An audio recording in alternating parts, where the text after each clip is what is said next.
காரைக்காலைச் சேர்ந்த சோழன் என்பவர் ட்ரேடிங் செய்ததால் அதிக லாபம் கிடைக்கும் என்ற இணையவழி மோசடிக்காரர்களின் ஆசை வார்த்தையை நம்பி 1,26,00,000 ரூபாய் பணத்தை இழந்தார். புதுச்சேரி காரைக்காலை சேர்ந்த சோழன் என்பவர் கடந்த ஒரு மாதத்திற்கு முன்பு வாட்ஸ்அப்பில் தொடர்பு கொண்ட இணையவழி மோசடிக்காரர்கள் உங்களுக்கு ஆன்லைன் மூலமாக நாங்கள் ட்ரேடிங் எப்படி செய்வது என்று சொல்லிக் கொடுக்கிறோம் என்று கூறி இணைய வழியில் தொடர்பு கொண்ட நபர்கள் அவருக்கு ட்ரேடிங் எப்படி செய்வது என்பது பற்றி கடந்த வருடம் 10வது மாதம் கற்றுக் கொடுத்தனர். மேலும் அவர்கள் யூடியூபில் பல்வேறு லிங்குகளை அனுப்பி பல வீடியோக்களை பார்க்க சொல்லி உள்ளனர். அந்த வீடியோவில் பணம் முதலீடு செய்கின்ற நபர்களுக்கு 15 நாட்களிலேயே அவர்கள் போடுகின்ற பணம் இரட்டிப்பாக வந்தது போல் அனைத்து வீடியோக்களும் இருந்ததாக கூறினார்.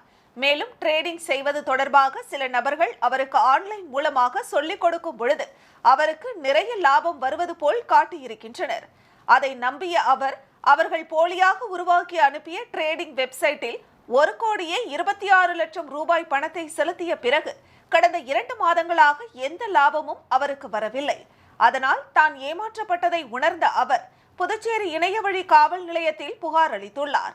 இது தொடர்பாக ஆய்வாளர் கீர்த்தி மற்றும் தலைமை காவலர் இருசவேல் ஆகியோர் விசாரணை செய்து அவர் பணம் செலுத்திய 10க்கும் மேற்பட்ட வங்கி கணக்கை முடக்கியுள்ளனர். இது தொடர்பாக இணையவழி காவல் கண்காணிப்பாளர் பாஸ்கரன் பொதுமக்களுக்கு தெரிவிக்கையில், இணைய வழியில் வருகிற முதலீடு, வேலை வாய்ப்பு, வரன் தேடுதல், ஒரே நாளில் 10% வருமானம், குறைந்த விலையில் பொருட்கள், வெளிநாட்டு வேலை வாய்ப்பு, பழைய பொருட்களை குறைந்த விலைக்கு தருகிறோம், உங்களுடைய கிரெடிட் கார்டில் கடன் வாங்கும் தொகையை அதிகரிக்கிறோம், செல்போன் டவர் அமைக்க இடம் வேண்டும், இலவசமாக ஆன்லைனில் ட்ரேடிங் செய்ய கற்றுக் கொடுக்கிறோம் போன்ற இணைய வழியில் வருகின்ற எதையுமே நம்ப வேண்டாம் என பொதுமக்களுக்கு எச்சரிக்கை விடுத்துள்ளார்.